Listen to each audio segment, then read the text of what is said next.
come to... Hello, welcome to the final word. Everton 0, Newcastle United 0. Premier League point for both clubs in what was, let's be honest, not a very entertaining game of football on Saturday night. But Everton did, Jack, get their first clean sheet of the season. Yeah, and good to have, obviously. You know, a big part of Everton's makeup last year was being defensively sound at the back and keeping clean sheets and having a better defensive record than the teams around us. We haven't had that this year, so to be able to do that, especially without Jared Branthwaite, to be honest, although the game itself wasn't brilliant and we may have wanted more from it, it is a big positive we can take from that we've got a clean sheet without Branthwaite, and we can hopefully start building on that now. I mean, obviously, like Jack just said, no Jared Branthwaite, no Michalenko this weekend. The back four was what we thought it would be. Was there any other shock in the rest of the team? Were you surprised the Corey started? Or we obviously knew Harrison had come in. Any other shocks with the lineup? Maybe the Corey. I think he likes his height, doesn't he? I think he likes his physical stature. And that's probably why he's getting the nod at the moment. So apart from that, I wasn't really shocked at anything else. But like you just said there, the fact that that back four was in play shows that it was actually a good, probably a good point. I think obviously as well, the thing that helped us was no Isak or Callum Wilson, who would have caused obviously a bigger threat for us. And they did have Anthony Gordon playing through the middle, and obviously was flanked by Harvey Barnes and also Murphy on the other side, who were all quick. The three of them are quick on the break, and we did sort of have to be wary of that. I thought Newcastle got into their stride a lot quicker than we did in terms of having the ball. We're in this weird, this weird feeling now when you watch us, is that we almost accept that we're just going to play on the, be on the back foot, I think, at home now. And it's not what I like, I'll be honest. I know some people are made up with it, others are okay with it. I don't like it. I think we give too much of the onus to the opposition, and therefore you're hoping that you're perfect at the other end. And obviously on Saturday, like we've just been talking about, we got the clean sheet. But I would like Everton to be on the front foot a little bit more at home. Yeah, I mean, the possession number itself, it doesn't necessarily bother me. I mean, you look at the personnel in the midfield. For a start, they've got 3 men in the middle. We've got 2, and we've got McNeil sitting higher. But, Mangala and Decore, both decent players, but you compare that to Newcastle's midfield, got a good balance. Joe Linton's the physicality, and then Tonali and Bruno Guimaraes, both very good on the ball operators. I think it's natural to expect Newcastle to, at the very least, be competitive in possession, but I mean, you've just said yourself, it's not really about the number, it's what you do with the ball. And I do think there's teams in this league that show it. You can have less of the ball and still maintain a level of control in the game based off of what you do when you have the ball. The positions on the pitch you let the opposition operate in when they have the ball versus where you don't let them operate. A team can have the ball but not necessarily be causing danger or be making chances with it.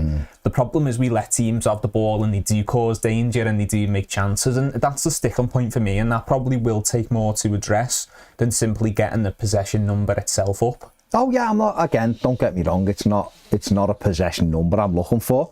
I don't want to see 25% possession, because then you are just hoping that the opposition don't take opportunities, because they're gonna have to. They got the ball 75% of the time. You're under real pressure. But I think I said it on Saturday. I think our attacking game plan just doesn't work for me. It's neither here or neither there, is it? It's not counter attack. No. It's not a real counter attack setup, as in the minute we win the ball back, or we're setting traps, or we spring with the press. It's when we get the ball back, then it's sort of like, well, it's our turn then. There's no real... I mean, I know we're sitting here saying the same things again, and I completely agree with you. It's a completely defensive setup. And when you watch them on Saturday, whether you thought they played well or not, you could see the idea. I love the fact that every time the ball went wide, the fullback and the wingman just went as a pair. Yeah. It just, I love that. And I've got no problem with saying that. The fact that they've basically got a centre-back playing fullback who's bombing on in Hall, that to me proves you can do anything you want with footballers in this day and age. They're all good footballers, and I think that's the difference. They came with that real game plan of they've got loads of pace out wide and they just bomb out here, and then it's almost like the one stops at the edge of the box and the other one just keeps going and he just gives it to him, and it just creates all these different overlaps, and it just, to me, that's the way I'd love to see us play when you're watching our fullbacks. And granted, on Saturday our fullbacks were actually young in Garner, and that's fair enough, I understand, for that game. But when you've got Mykolenko and maybe you've got Nathan Patterson on the other side, let's just say, I'd love to see us play like that, but there's absolutely zero guarantees that we will play like that, because that's just not what the manager wants us to do. So when we sit here every week and we talk about the manager and say, we want to see more positive football, I think that's what we're talking about. We're talking about a game plan that allows you to be more progressive, and obviously that means that you need midfielders who can get around the pitch a lot better. And again, with Bruno Guimaraes and Joelin, you could see that players with a little bit of pace who can get in there, can get to the full back positions. But it's just so negative, and I get it. That is his default setting, and I fully understand why anyone and people who don't like him go, we don't want to watch this football anymore. You've done your job, and it might be a case of by the time we get to the end of the season, that'll be it. But there's no future in playing like that. There's just no future in it. And yeah, it's a really good point, and we've had problems because obviously defensively, but people don't want to watch that kind of football. It's just a very short-term thing, and I can't imagine anyone wants Sean Dyche past this season and wants to watch that, because it's fucking dreadful. I just want to see a bit more offensive play. I understand you've got to be a bit cautious because you're playing against a quick team and a good side, but I do think we can do more with the ball. I'm not talking intricate Manchester City triangle passing and all that, but we can play better, we can attack more, we can be a bit braver than we are. But it's also how you win it back. Yeah. It's how you win it back, it's where you win it back. It's having an actual plan that allows you to win the ball back, and then what do you do then?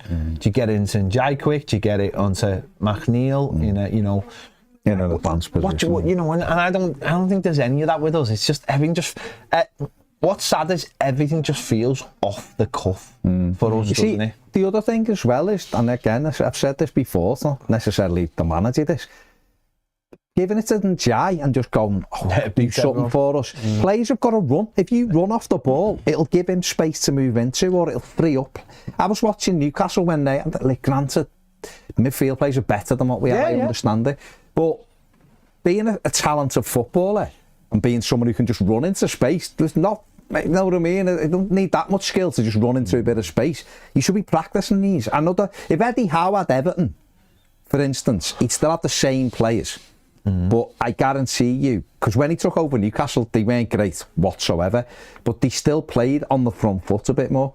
Sean Dyche, he is what he is, and again, I'm not having a go with him per se, because that's his. I can't expect him to change what he is. He just is a defensive manager. But so our play should help him out a bit there then. So when it's great going, let's give it to Njai as many times as we can, because he's our chief threat. That's great. Go and help him then by running on the outside of him, or midfield men running off him, or get you forward in and running behind. There's lots of little patterns of play we can do that we aren't doing. Well, he needs people to show for the ball, Njai, doesn't he? Because, brilliant player, he's done great for us this season. But if he's all we've got, then that makes us rather easy to defend against, doesn't it? Because teams can just easily double up on him, which Newcastle did. And it was Dom who was the one who went to help him. Dom went out to the left, but that left us with nothing in the middle.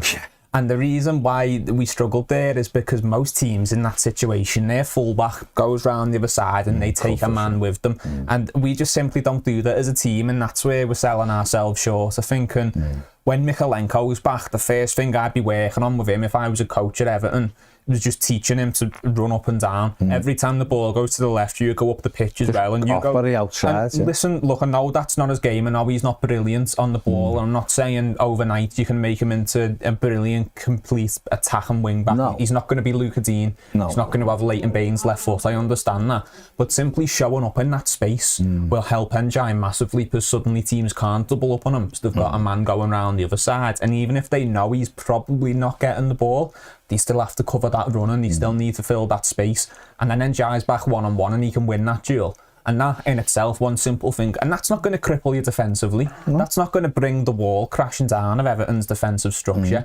it's just matching what the opposition are doing, and it's taking their ability away to constantly win the ball back every time we try and go to NJ. I mean, we rode our luck a little bit. They got a corner and screaming because James Garner was marking Bruno Guimaraes and just left him. Guimaraes didn't do anything. He just took about 3 steps back and was on his own. The corner come in and it broke to him and he hits it, and fortunately for Everton it hits in Jai's heel and goes along the line and out. Otherwise we would have been behind. And it's those basic moments, you know. I know that something was bugging you, was Ashley Young was marking 6'48" Dan Burn off it, but it's just those little moments of like, I see a man, I've got to mark him. And you know, we have give up some goals recently off set plays, and we in general we did defend it better at the weekend, Dominic Calvert-Lewin in particular.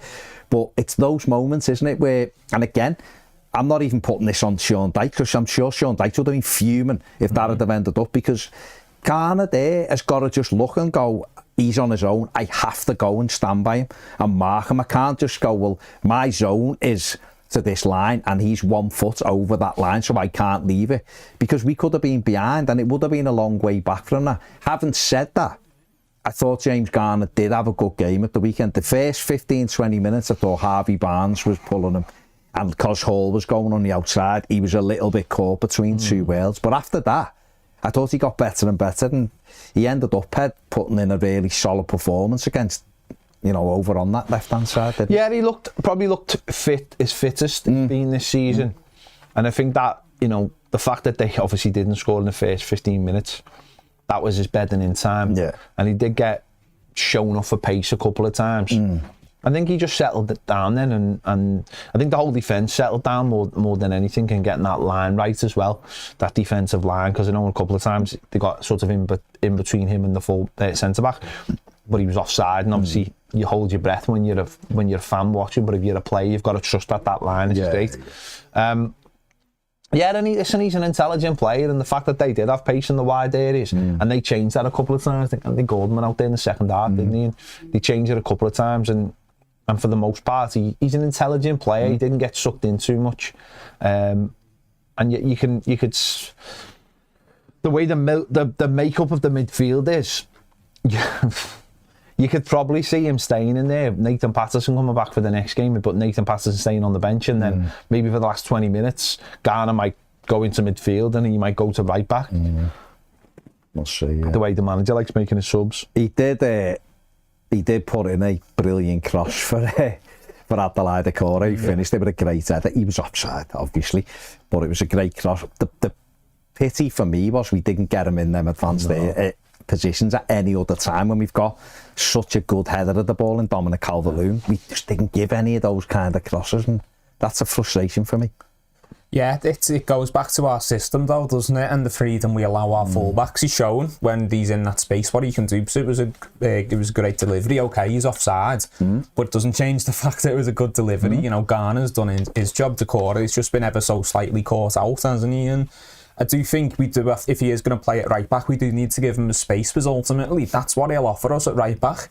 Defensively, it will be a little bit hit or miss, because it's not his natural position. You know, his positioning at times at right back concerns me. I think he's learning the role again, so I don't want to be overly harsh, but just calling it how I see it. I think sometimes, sometimes he struggles knowing when to go to his winger, who he's marking, or knowing when to tuck in and let your winger come back and fill that space. And look, that comes with experience from knowing the role, so that'll obviously come. But the best thing about James Garner at right back is the fact that he gives you another midfielder on the pitch. You know, some of the most heralded right backs in the world, most heralded full backs in the world, are essentially midfielders who play a full back, aren't they? And that's what they give their teams. It's an extra skillful, intelligent conductor on the football pitch in a position where you might not necessarily always have one. And if he can nail that defensive side and just get the positioning sorted, maybe he is a right back option, because he had a solid game. I mean, we saw last year if Beto against West Ham, wasn't it? It was a fantastic cross, and that same place, wasn't it? It's almost like the old Beckham cross, isn't it? Where it's like, you know, you're almost like taking a set piece and you can just curl it in. And yeah, I mean, the goal itself, I mean, this is the kind of offside I want to see abolished. This is very. How much off is he? I'll be honest. Well, he's crossing though, isn't he? He's crossing. He is a little bit further forward, but the bodies are still in line. In real time, I thought he's offside. These are the ones that I want to see abolished. I think with that, this is the one that Wenger wants to bring in, doesn't he? Where if there's any part of your body, that's the one I think should be onside. I think if the bodies cross, then that'll always happen as players. There's just. It is offside. The linesman didn't give it off, did he? No, but I do think there was a realisation straight away by a lot of people. Oh yeah, I thought he was. Even on the eye test, you could see he was a little bit ahead of it. Yeah. But this is definitely the kind of one I'd like to see go. No, that is a goal because the players have crossed, and sometimes that crossing is just because the defender goes out and the forward goes the other way, and they just cross each other. And I'd like to see those ones given. Fair play. I mean, let's have a look at his stats overall. We can carry on talking about him, but let's have a look at James Garner's stats overall from the game. So you go 72% passing accuracy, 5 tackles in the game, won 7 out of 10 of his ground duels, completed 2 clearances and 2 interceptions as well. And he had a really good rating off all of the independent data rating sites. He had a good performance. Admittedly, it was mostly defensive from that. I mean, Newcastle always looked, they were in control of the game, I think, just the way they played. I think I've said it on a few things now. I thought Bruno, Guimaraes and Joe Linton were excellent in the midfield for them. Tonali, I thought less so. I thought he wasn't really in the game, but he did have probably the biggest moments in the game.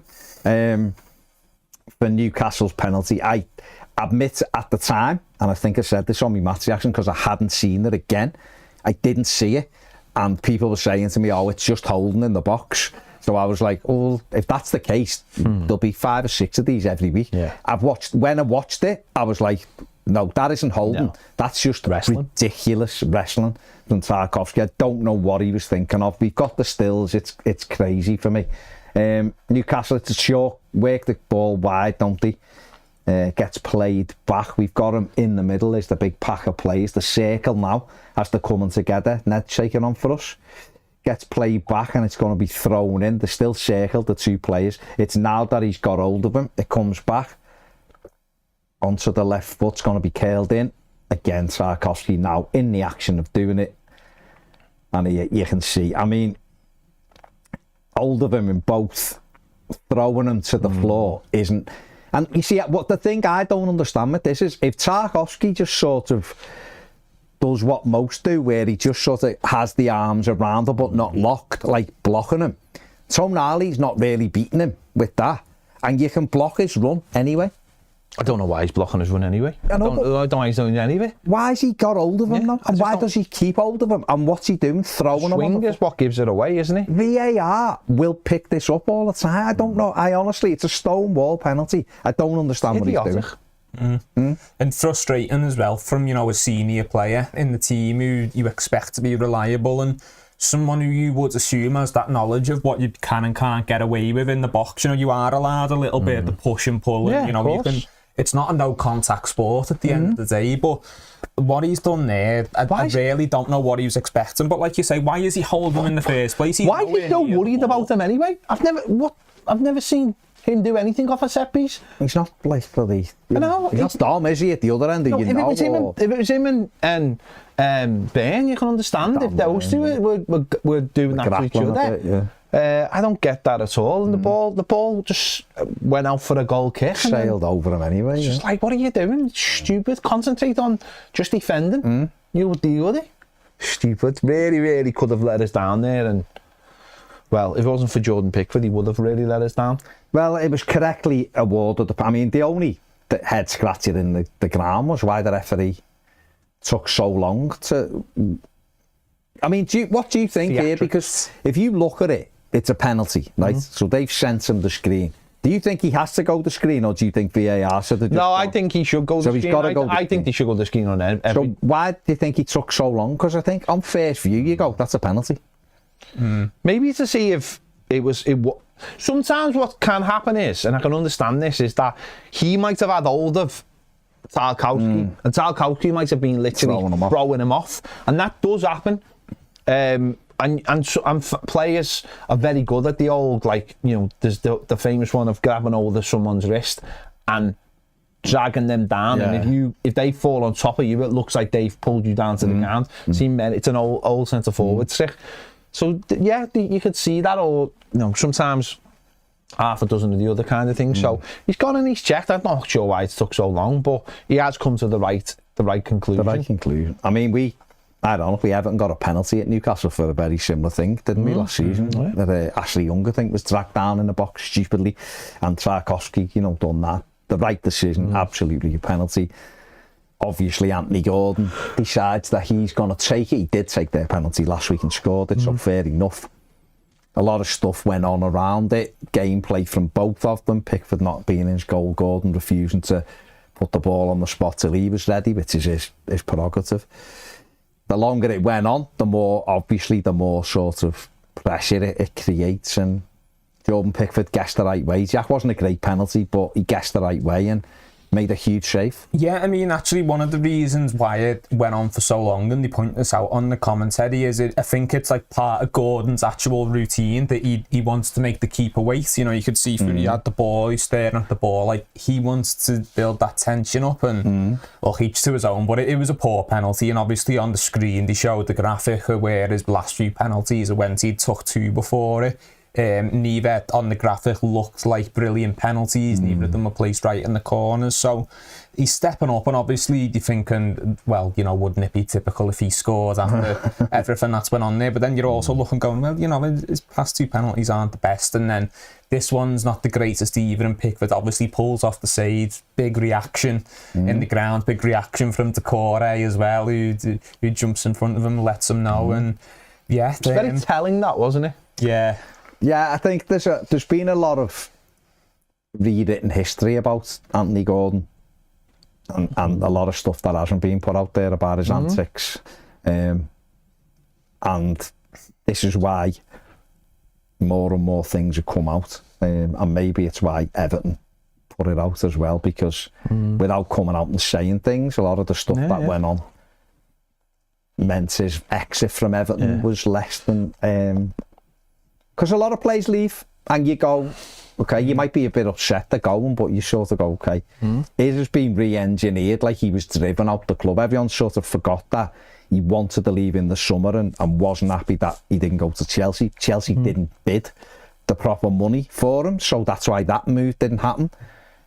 He downed tools, give free kicks away because he was just couldn't be bothered, basically refused to turn up for work for 3, you know, a lot of the stuff that builds that scenario, and then he's been less than complimentary about Everton since he left, which is fine. That's his prerogative. We know he's a Liverpool fan.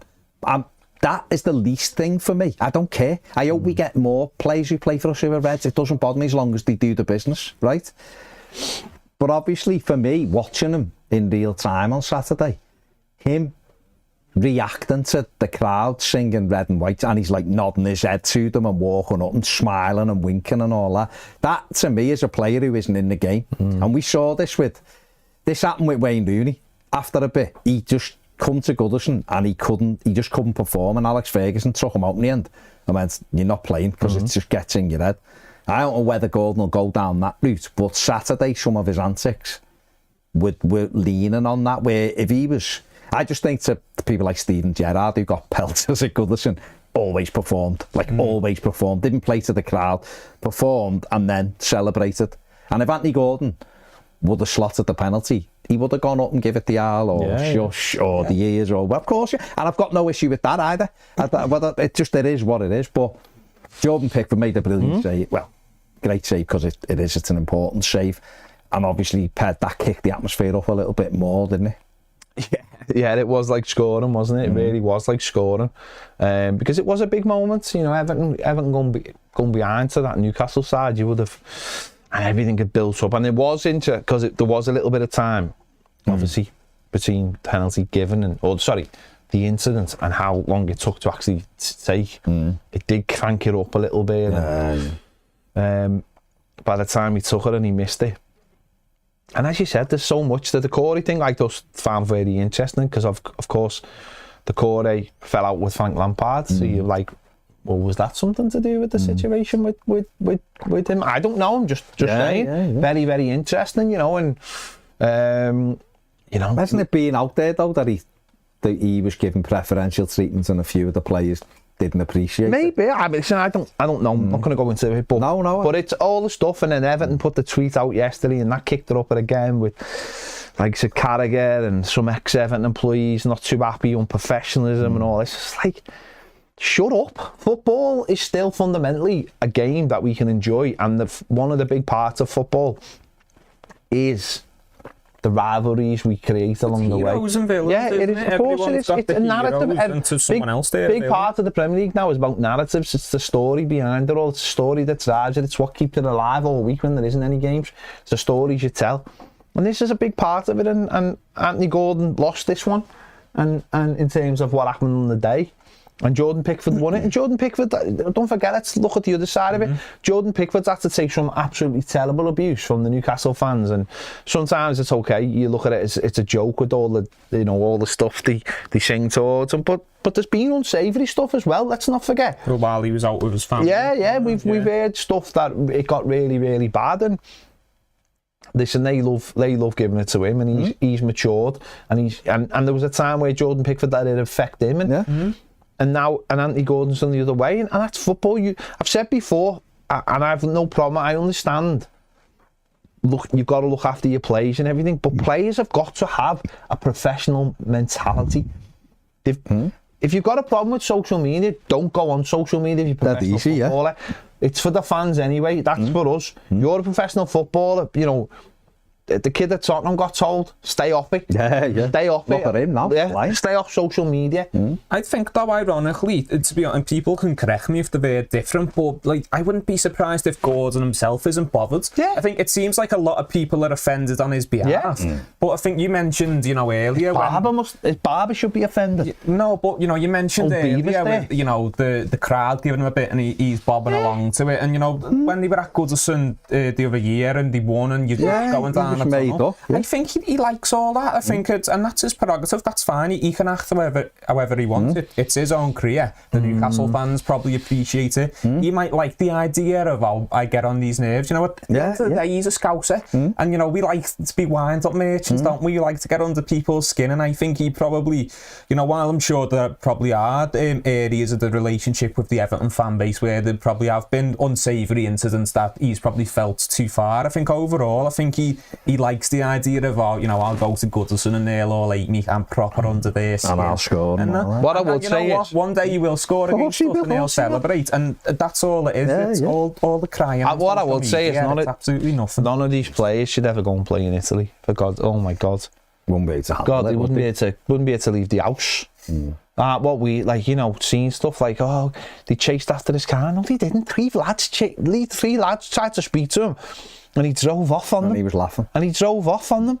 And it was like three lads, your fan base, shut up. I'd seen enough of the Newcastle fan base on Saturday who couldn't barely talk, trying to find a way either to the Arkles after the game or from the Arkles before the game. I don't say that's the whole of the Newcastle fan base, do I? And dinosaur stuff. Exactly, yeah.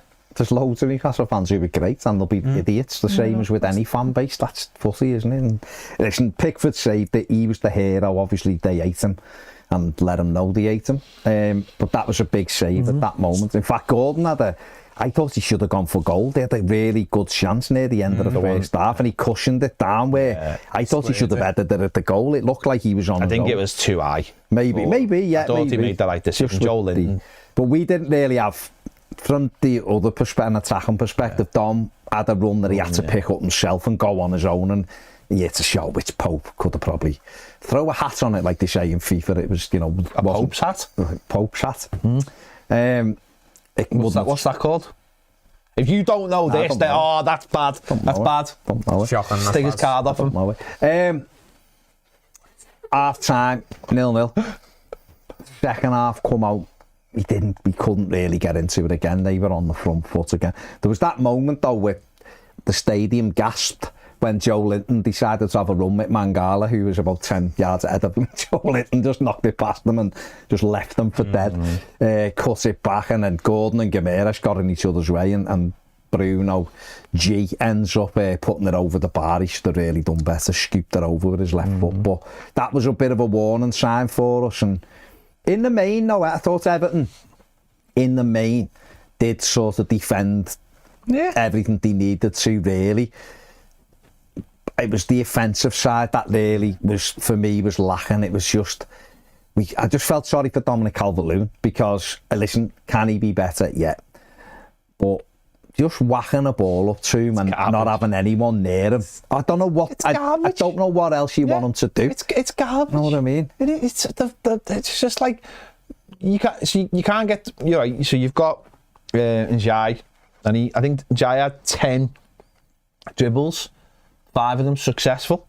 So that's good that he's getting that many dribbles. Therefore, if 5 of them are successful, then that is going. Dwight McNeil was never in the game, and certainly couldn't get the shots off in the area he likes to get them off, which is on the right hand side, so he can get them curling on his left foot. They were more off the left hand side, so he's cutting across them, and that's why both of them ended up wide.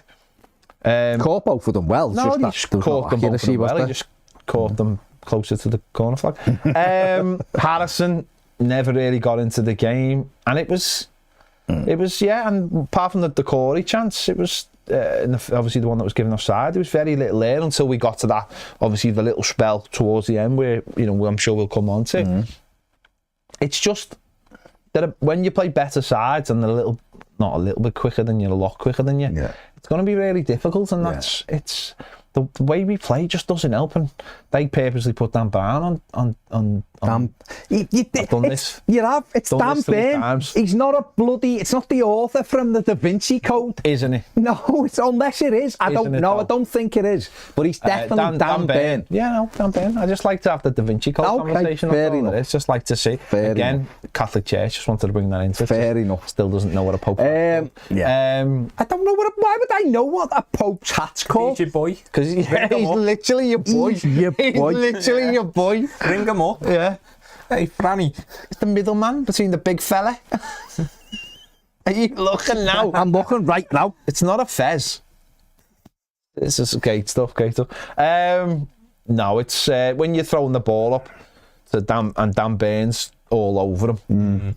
What real options has Dom got? And apart from Dom maybe being a little bit more aggressive, it is one thing I'm a little bit critical of. Is Mitre. Is it a Delta or a Delta or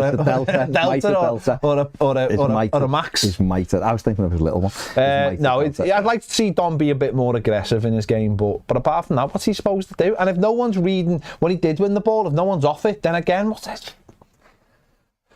Well, there was the instance in the first half which you mentioned, and obviously he goes on a little run and he has the shot at Pope, and it's quite a tame effort, but he does well to get the shot off in that situation because he's very isolated, and it goes back to even if this goes well and he does manage to, you know, win the duel against Dan Burn, bring it down for himself and to his feet, and manages to go on a bit of a run.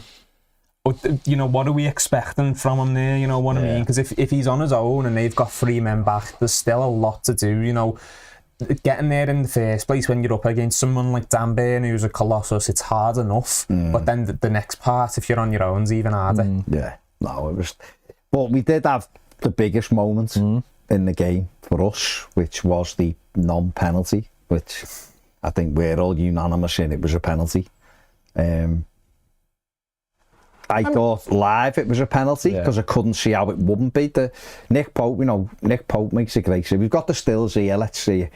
Was it Dwight McNeil? Yeah, it's a good ball from Dwight McNeil. Dom's got a little bit of space in between the two players. Plays it in, take it on for us, and there we see into his feet. Dom back to goal, good touch, and then gets a shot away, which Nick Pope makes a good save from. And as Dom's running in to sweep it in with his left foot, this happens. Dan Burn, who doesn't get the ball, just throws himself trying to put him off. Catches Calvert-Lewin. You can see here, he's stopping. Calvert-Lewin's nowhere near the ball. That's the one. Dom's, look, you see here, Calvert-Lewin is only looking at the ball to tap the ball in. He's not looking, it's not ahead of him, he's trying to simulate any contact. He's about to shoot. And Burn just makes a nuisance of himself, as you can see there. takes his standing leg. We've just seen the other incident where he's taken Dom's standing leg.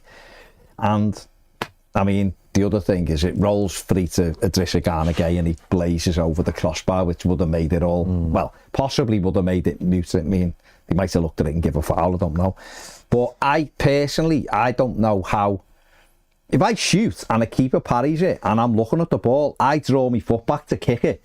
If you're there and stop me making contact with the ball, that's a foul on me because I'm about to tap it in. Yeah, that's my thing. I don't understand anyone who goes, no, he kicked. No, he didn't kick him because he didn't have the ball. He's stopping me doing the scoring action. I don't know what else to say. No, it's like they've operated under the idea that Byrne was in possession of the ball and he's got his body in to shield it. Yeah, but it's a loose ball. Dom's made the first action to go and try and strike it, obviously, because he's trying to score. Following Dom releasing his leg, Byrne sticks his leg in front, leading to Dom kicking him, but he's not in possession of the ball, so it's not like, he's got his body in and he's drew the foul. It's a loose ball. Yeah, if Byrne gets there, then I'd get it. I'd go, I understand if it's a foul. There, he's on the ball, he's in possession of it, and Dom goes through the back of him, foul, absolutely, but it's a loose ball, and ultimately Dom tries to strike the ball, and Byrne tries to just obstruct Dan. Sorry. So hang on, we've got Dan Brown and now Dan. Yeah. It's Dan Byrne. I don't think you're on that sort of level with Dan Byrne that you can just shorten his name to Dan. I don't think Dan would be happy with that. We've just stopped giving him any kind of respect. Yeah. Okay. No, but you know, back to the point. It's Dom's trying to play the ball. Byrne is just trying to obstruct him from it, isn't he? So, and you know, actually watching it slow down, he actually takes Dom's leg from underneath him first, doesn't he? So it's a penalty, and I think this is another one of those like media tricks. People have got it into their heads that it isn't a penalty because we saw another one not given. So the one against Brighton was a penalty, and this was a penalty. But because the media are told the same way they told you that some players have, I've got every right to go down and all this kind of thing, or this isn't a foul because we say it isn't a foul. We're now in the trap of that. Oh, it's not a penalty because he's cut across him and he's kicked him. He has not kicked him. He's gone to kick the ball, and Dan Brown has made sure that, I'm just making whatever names I know. He's making sure that Calvert-Lewin can't get a clean. And at the end of the day, he has gotten away with one there. He hasn't fouled him. He's just known cleverly that if I put myself in the way here, it might stop him. And it's a farce. It's a foul. It's a foul. You have stopped our player kicking the ball. Dan Byrne said himself. Sorry, who's Dan Byrne? Dan Byrne. Oh, sorry. I don't know. Dan Byrne said himself, if it had been given, it wouldn't have been overturned. And he was smirking because he knows it. I'm not saying Dan Byrne, he's con, but he knows it was a penalty because that's what happens. It would have been at the other end if it had been Gordon. It'd have been the same thing. He's farce. Gordon actually was given one, and they've tried to, Gallagher, the Skeletons, tried to use that today as going, well, this is different, and you've got Ref Watch, which is pointless. We've seen this before. No, but you've got Ref Watch, which Sky do, which is pointless because he just basically stands there saying the refs get everything right. And he's got people laughing at him today. And the presenter laughs at him, and the two ex-footballers. One male, one female, are laughing at him, you are talking nonsense. And they're absolute, like, goal. I think Anthony Gordon won one like this last year against West Ham by making sure that when Calvin Phillips went to kick the ball away, that he put his foot in the way and he got a penalty because Calvin Phillips kicked him. So it's sort of the same thing. And Andre Gomez did the same thing happened with Andre Gomez at Newcastle for Newcastle to win a penalty. It's just it's manipulating. It's again, we're getting into this thing of like what's a foul and what isn't a foul. We're manipulating the whole thing. On the day, Anthony Gordon last year should never have got a penalty for it. It should have been a foul the other way because Calvin Phillips was just trying to kick the ball away, and Anthony Gordon has made sure he puts his foot in the way so that when he goes to strike the ball, it looks like he's kicked him, and they got a penalty for it, which was absolute madness. I remember watching that. It was absolute madness, that decision. And again, it's like people just have created these narratives and people go, it can't be a penalty because that happened. It's like, behave yourselves. I just think, go back to what football is about. I just think if you shoot and a keeper parries you, and you're going to tap it in. You swing your leg back to kick it in, which is what it's called football for a reason, because you kick the ball. He threw his foot back to tap it in, and someone just throws themselves. Not getting the ball, just throwing himself in the way. They're stopping my foot from connecting with the ball. So it's a penalty. You've impeded me. I haven't kicked you, like you said, if Burn. Obstruction. If Burn would have got across him with the ball and toe-poked it and Calvert-Lewin hits him and goes down, that's a foul for Dan Burn. Yeah, it's utter nonsense, but there you go. It wasn't given. And then obviously Anthony Gordon had the best chance of the whole game near the end to win it. Good ball through to him. He's clean in on goal, really, on his right foot. He should hit across Jordan Pickford. I did think, we're in trouble, because it was on his right side and he normally does go across the keeper there, but luckily for us he blazed it over. And he also had a Almer on one that hit Garner. Yeah. It was on the line or close to the line at Garner, didn't it, and went wide. So they did have two big moments sort of in the last 10 or 15 minutes after the penalty thing where they might have nicked it, but it ended 0-0 and a good solid performance defensively from Everton. We've already looked at James Garner. Let's have a look at Jordan Pickford's numbers from the weekend, just because he obviously made the biggest impact to keeping it a clean sheet. He got 3 saves and the goals presented was at 0.86. He made 1 high claim, 2 punches and 1 penalty save. I love the heat map. Look at his heat map. You know, some on the halfway line for taking free kicks. Hilarious. And with that was James Tarkowski, who was Everton's highest outfield scoring player. Let's have a look at Tarky's numbers from the weekend.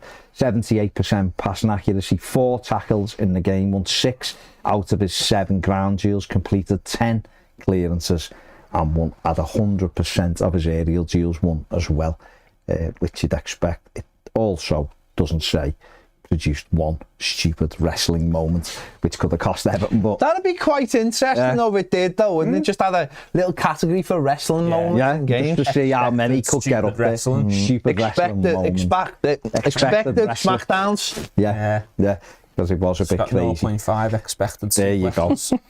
But I thought he was better at the weekend than he's getting. I think playing through the injury mightn't have done him any favours, but he was, he's slowly got better as the season's gone on. He didn't have the best game for me, and I know his numbers are good, and obviously he's won his aerial duels, but I think the penalty is a defining moment in the match for me. Yeah. And I think there was an incident in the second half as well where he's racing Joe Linton for it, and Joe Linton out muscles and it gets given as a foul. Very lucky there, because he spun him, didn't below me, he spun him and then went back the other way, and it was like, I think everyone held their breath for that one. He had the beating of him, Joe Linton, but he got off with one there, Tarkowski. But I think for me, to be honest, Michael Keane had a decent game. He had the moment in the first half with the header where he nearly undersold it a little bit, but I thought outside of that he was solid enough, and he weren't the one who gave the penalty away at the end. No, but the numerical stuff and I understand the tackles, the balls, he was much lower than what Tarky's was, so that's fair play to you. Keane was alright, he had a decent game. Ashley Young did. Apart from he did let Anthony Gordon get in for that shot at the end. No, he just got...